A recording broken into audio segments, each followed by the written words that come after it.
In your 20s, you're busy chasing what you think is important. A job title that sounds good, moments that look impressive online, a relationship that seems perfect. But when you hit your 30s, your priorities shift. Everything starts to look different.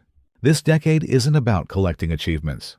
It's about putting real structure under your life while you still have the energy and time to change direction if you need to. You begin to see it clearly. Compound growth doesn't just apply to money. It applies to your habits, choices, health, and attention. But here's the trap. Most people spend their 30s focusing on the wrong metrics. They chase careers they don't want. They follow rules that don't serve them. They build a life that looks right, but doesn't feel right. What matters now is not what others expect.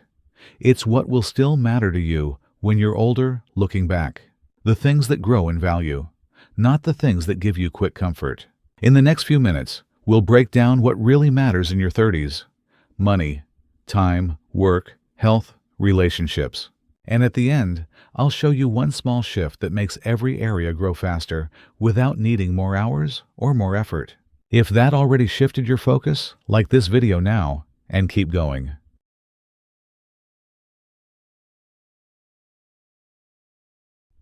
Chapter 1. Financial Foundations That Actually Matter.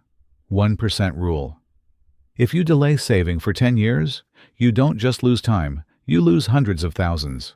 Your 30s are the best window to make long-term financial moves. What matters most now? Start putting money aside for retirement, not someday, but today. If you begin investing at 35, you'll need nearly double the monthly amount compared to someone who started at 25 just to end up with the same results by 65. It's not about chasing wealth. It's about creating options for your future self. Look at the numbers. If you invest $500 a month starting at 30 instead of 40, the final difference at retirement isn't just one decade of contributions, it's hundreds of thousands more. That's not a guess. It's simple math. This is where the 1% rule becomes powerful. Add 1% more to savings each month. Cut fees by 0.5%. Improve returns slightly. Over time, these changes don't just add up, they multiply. What doesn't matter? The brand of your car, trying to match your friends' spending habits, or even worrying about chasing the best investment return this year. Here's what most people miss. They'll spend hours comparing a $200 product, but won't take 20 minutes to automate their investments. It's like arguing over which umbrella to buy, while ignoring a hole in the roof. The core principle is simple. A single dollar saved in your 30s can grow into $10 or $15 by retirement. That's how powerful time is, and it only works if you start now. You don't need perfect stock picks. You don't need market timing. You need consistency and time. Because time is the one resource you can't get back. If you open something like a Roth IRA in your 30s, you're building a system that grows without being taxed. It's like planting a tree that gives you free fruit every year for life. Being your own financial manager matters more than people think. No one will care about your money more than you. Learning basic investment principles isn't just about saving on advisor fees. It gives you the ability to make decisions that match your real goals. The real question in your 30s is not, how do I get rich fast? It's what consistent move can I repeat that builds real results over decades. That's where financial freedom begins.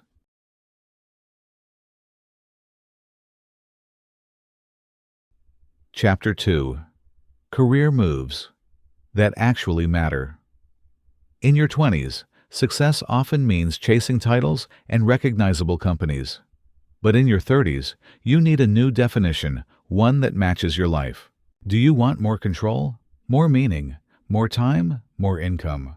There's no right answer for everyone, but there has to be one for you. Look ahead. Find someone 10 years into the career you're considering. Would you trade lives with them? If not, why are you following the same path? Jim Rohn always said, success is not something you pursue. It's something you attract by the person you become. Your future depends on the direction you pick now, and your 30s are the best time to take calculated risks. You still have time to recover, but you also have enough experience to be taken seriously. Most people fear change, but they forget that staying stuck is also a risk. A quiet one. Some jobs drain you slowly. They give you a paycheck, but they cost you meaning. Over time, that cost compounds. This is the decade to test new directions. Start a side project that connects with your interests. You don't need to make a jump, just open new options. And as Jim Rohn put it, if the dream is too big for your current skill set, you don't shrink the dream, you grow the skill. Focus on learning what doesn't expire. Clear thinking, better communication, sound judgment, real empathy. These are assets that hold value in any market, in any field. And don't wait until you're in trouble to build relationships. The best network is built before you need it. Your career won't follow a straight line. It's a set of moves that only connect later if you stay conscious. The real question isn't whether you're on the right path. It's whether you're using the path you're on to grow, connect, and move forward. That's how you build a career that compounds just like your money.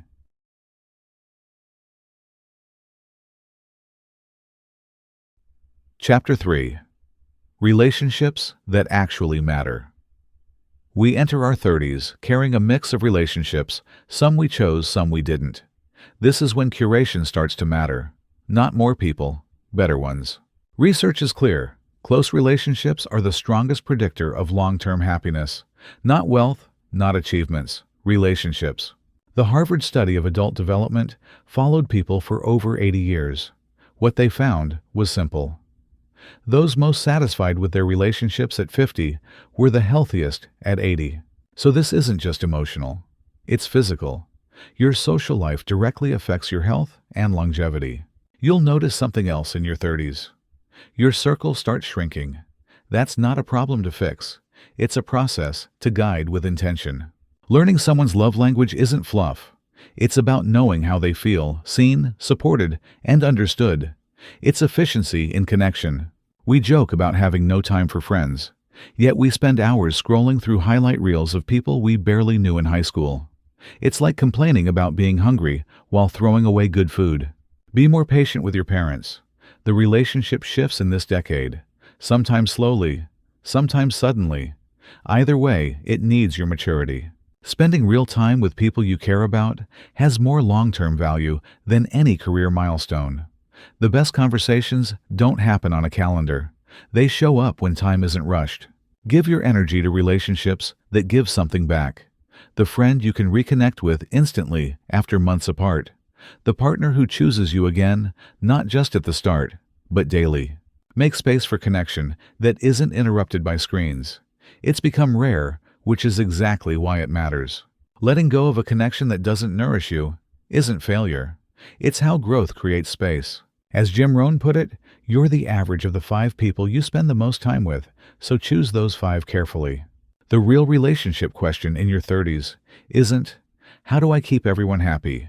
It's, who are my people, and am I investing in them the way I should?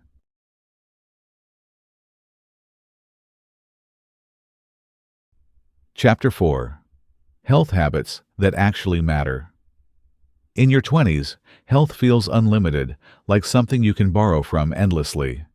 But your 30s start sending signals. The bill is coming. Now is the time to build habits you can actually maintain. Not short challenges that burn you out. A 30-day plan you hate doesn't help as much as a small routine you'll follow for years. Your body is keeping track. In your 30s, it's still forgiving, but it's taking notes.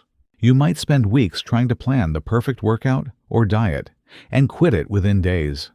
Meanwhile, a 10-minute daily walk done for years will change your health more than any ideal program you abandon. The same goes for mental health. Don't wait for a breakdown to start paying attention. Your emotional resilience affects everything: your work, your relationships, your physical well-being, and how you handle life. Sleep becomes non-negotiable in this decade. It's no longer optional. It's the base layer under everything else. What matters now isn't, how do I get a fitness model body?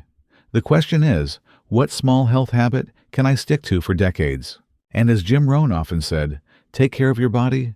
It's the only place you have to live.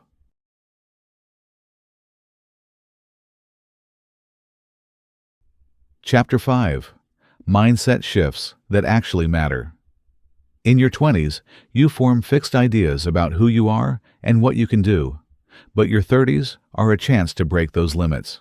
This is the decade to replace fixed thinking with growth thinking. Believing you can improve through effort and learning creates new options and more resilience. It lets you move instead of staying stuck. You also need to learn how to say no clearly without guilt, without over-explaining. It's one of the most powerful tools you have. Without it, you build a life around obligations instead of direction. Many people read about setting boundaries, but keep saying yes to things they've quietly resented for years. That's like reading nutrition books while eating fast food every day and wondering why nothing changes. If a behavior, a relationship, or a thought pattern has held you back for 10 years, now is the time to change it. This decade is not just about adding better habits. It's about clearing out the ones that no longer serve you. Self-doubt, toxic cycles, the need to prove things to people who don't matter. Start looking at failure differently, not as a verdict, but as information, as movement. The more willing you are to fail, the faster you grow. And as Jim Rohn said clearly, don't wish it were easier, wish you were better. Then go become that version. The real mindset shift in your 30s isn't about trying to be perfect. It's about asking, how do I keep growing, even while I'm still imperfect? That's where strength starts.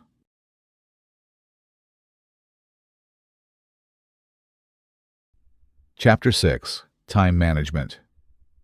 That actually matters. Time feels different in your 30s. The days feel longer, but the years go by faster. The key is knowing the difference between what's urgent and what's important. Most people stay busy with what looks urgent, but ignore the things that create long-term value.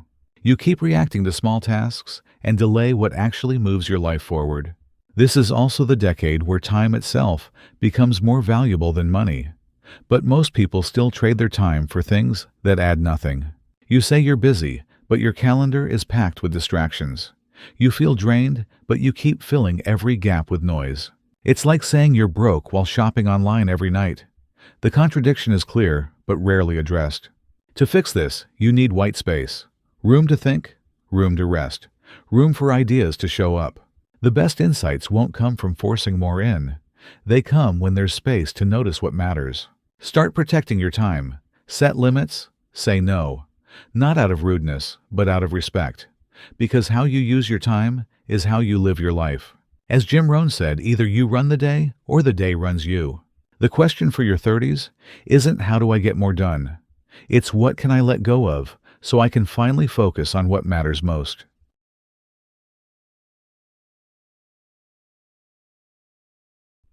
Chapter 7. Lifestyle Choices That Actually Matter. In your 30s, society pushes hard. It tells you what success should look like: the home, the clothes, the routines, the image. But there's a difference between what looks impressive and what actually feels good to live in. Build a home that feels calm and functional. Not perfect, just a space that supports you instead of draining you.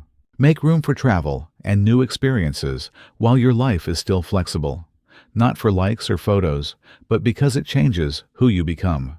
Don't wait for someday to enjoy your life. That someday may never arrive. Meanwhile, you're spending every day in a setup that slowly wears you down. It's like saving your best clothes for an event that never happens while wearing stress every day. And don't ignore your digital space. The content you consume affects how you think and feel more than you notice. Be selective with what you feed your mind, because it shapes your focus, your mood, and your decisions. Build routines that support you, not ones that feel like punishment. Structure doesn't trap you, it gives you control. As Jim Rohn often said, success is nothing more than a few simple disciplines practiced every day. The real lifestyle question in your 30s isn't, does this look good? It's, does this actually make my life better in a real and lasting way?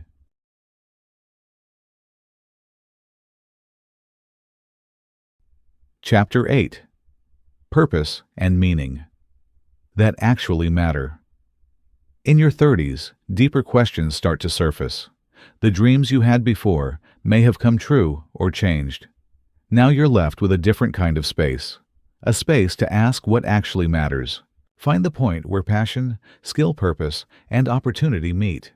It doesn't have to be dramatic. It can show up in your daily choices if they reflect who you really are. This is the decade where you learn to hold two things at once: drive and contentment. You keep aiming forward while also learning to value what you already have. Many chase external signs of success, and when they finally reach them, it feels empty. It's like following a treasure map only to find someone else's treasure. Interesting, but it doesn't feed you. Start contributing to what you believe in, not out of pressure, but from genuine connection. Let your energy go to something larger than just yourself. Understand what enough means for you. That definition will free you. It's the only way to stop chasing more by default. As Jim Rohn said, happiness is not something you postpone for the future. It's something you design into your life now. The real purpose question in your 30s isn't am I successful enough? It's am I living in line with what matters most to me?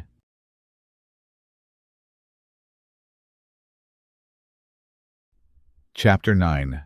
Wisdom that actually matters. In your 30s, knowledge starts to turn into something deeper. It stops being theory and starts becoming something you live. You begin to see the gap between knowing something and actually applying it. Wisdom is learning which tool to use and when. That means knowing when to rely on logic and when to trust your gut. Both are useful, but they serve different moments. Choosing the right one takes practice. You also start to notice the contradictions in life. Structure gives freedom. Boundaries create peace. Being honest makes you stronger. Being open makes you clearer.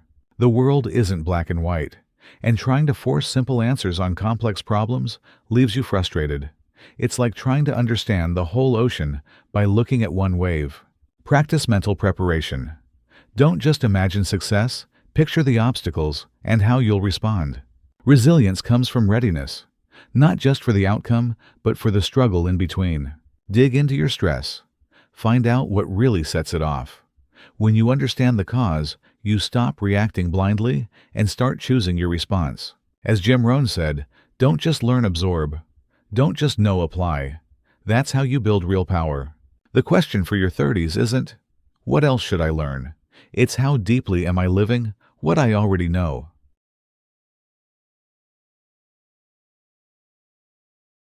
You've seen what actually matters in your 30s across every part of life. But here's the part that multiplies it all: integration. Each area reinforces the next. Better finances give you freedom to shift your career. Strong health supports better relationships. Clear time boundaries protect your purpose. Good relationships give your mind space to grow. The mistake most people make, they treat each part separately. But life isn't built in silos. It's like tuning one instrument while ignoring the rest of the orchestra. Your 30s are not about having every answer. They're about deciding what deserves your energy and what doesn't. It's not about doing everything right. It's about doing the right things consistently and with intention. The real question isn't whether you're doing your 30s well. The real question is, will your future self thank you for how you spent this decade? This is the decade where you stop building for approval and start building for alignment. Not for your parents, not for society, not for social media, but for you. And that might be the most valuable shift you'll ever make.